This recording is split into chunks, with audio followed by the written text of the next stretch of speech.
നൃത്തം വെക്കുന്ന സഹോദരിമാർ, ഞാൻ എന്റെ ഉപ്പമാരോട് ഉമ്മമാരോട് പറയട്ടെ, നൃത്തം പഠിക്കാൻ ഒരു പെൺകുട്ടിയെയും വിട്ടുകൊടുക്കരുത്.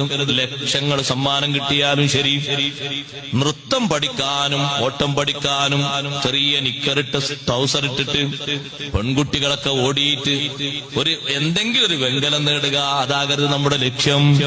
സുബ്ഹാനല്ലാഹ്, അല്ലാഹു തആല തന്നതിന് നമ്മൾ ശുക്ർ ചെയ്യണം.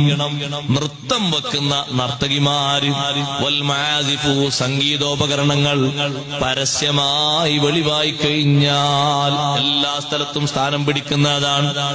എവിടെയെങ്കിലൊക്കെ ഒരു മൗലിദോതിയിട്ട് നമ്മൾ ഈ കല്യാണത്തിൽ ബർക്കത്തുണ്ടായിക്കോട്ടെ എന്ന് കരുതി തീരുമാനിച്ച് വിടവാങ്ങുമ്പോഴേക്ക് അവിടെ മറ്റൊരു കൂട്ടം ആളുകൾ ഒരു ഭാഗത്ത് ഭക്ഷണം കഴിച്ച് ഒളിച്ചിരിക്കുന്നു, വേറെ പലതും പാടാൻ.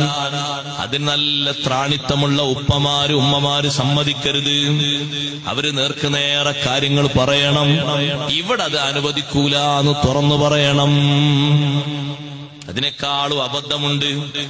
പുരുഷന്റെ കൂടെ അല്ലെങ്കിൽ സ്ത്രീ വരുന്ന സമയത്ത് അവിടെ ചില ആളുകളുണ്ട് കൊട്ടിപ്പാട്ട് നടത്താൻ നിൽക്കുന്നത്. നഊദുബില്ലാഹ്, വളരെയധികം തരം താഴ്ന്ന രീതിയിൽ ആണിനെയും പെണ്ണിനെയും കോർവെപ്പിച്ചുണ്ടാക്കി അവരുടെ ആദ്യ രാത്രിയൊക്കെ പറഞ്ഞുണ്ടാക്കിയ കല്യാണത്തിന്റെ ദിവസം അന്ന് തന്നെ വളരെയധികം വൃത്തികേടാകുന്ന രീതിയിൽ കെട്ടിക്കൂട്ടിയുണ്ടാക്കിയ പാട്ടാണ്. എന്തെല്ലാമാ നടക്കുന്നത് നിങ്ങൾ നോക്ക്. ലഹറത്തിൽ ഖൈനാത്തു വൽ മാസിഫു. മുസ്ലിം സഹോദരിമാര് നൃത്തം ചെയ്ത് അഭിനയിച്ച് കേസറ്റ് വിറ്റ് കാശാക്കി. കുടുംബ കലഹങ്ങൾ അവസാനിപ്പിക്കാൻ വേണ്ടി മുസ്ലിം സഹോദരിമാര് ഉമ്മമാരടക്കമുള്ളവർ തട്ടമിട്ട് വന്ന് അഭിനയിക്കുക. എത്ര വ്യക്താണ് ഈ പറഞ്ഞത്. നല്ലോണം നിസ്കാരപ്പായലിരുന്ന് ഓതി അള്ളാഹുവിലേക്ക് അടുക്കേണ്ടവർ, അത്രയും പ്രായമായവർ, ഉമ്മാമ്മമാരടക്കമുണ്ട് നൃത്തത്തില്.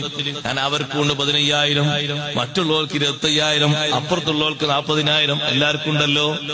ലഹറത്തിൽ ഖൈനാത്തു, അതിന് പോകരുത്, അതിന് സമയം കളയരുത്.